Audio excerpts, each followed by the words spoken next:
5, a critical day in the Ahmaud Arbery murder trial. Closing arguments lasted the entire day. They'll continue tomorrow before the jury begins deliberations again. The 10-day-long trial is capturing the attention of the entire country. Thanks for staying with us at 5. I'm Tracy Hutchins. And I'm Rick Fulbaum. And several groups are gathered once again outside the courthouse in Brunswick in anticipation of a verdict this week. We have live team coverage from Brunswick, and we begin with CBS 46's Haley Mason. Haley.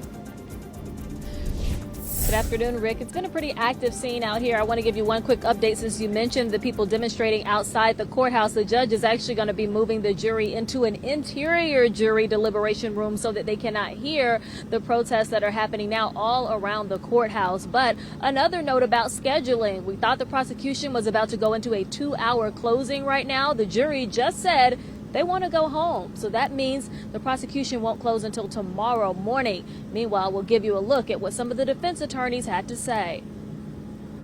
Lead prosecutor Linda Donikoski is closing for the state, trying to chip away at the self-defense claims of the defendants.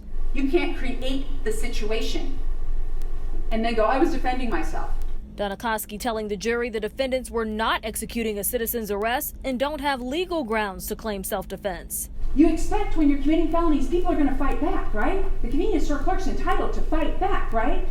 Imagine if armed robbers could come in and go, well, I had to defend myself against the victim of my crime. Could you imagine if that was the law? Right? I mean, but isn't that what they're saying? Defense attorney Jason Sheffield next closing for Travis McMichael, leaning heavily on his former job training with the U.S. Coast Guard. Travis McMichael spent almost a decade of his life learning about duty and responsibility. Attorney Kevin Goff says his client, William Bryan, has difficulty putting words in the right context and says he didn't know the McMichaels were armed.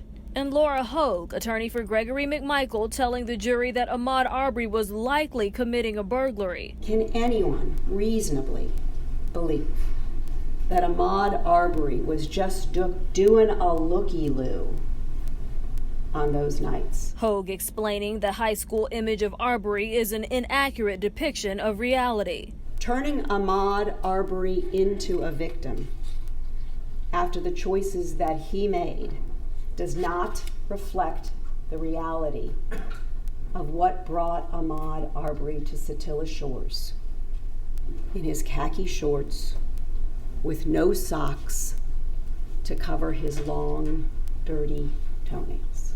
Arbery's mother upset, leaving the courtroom briefly during Hogue's closing as the state prepares to give a final argument.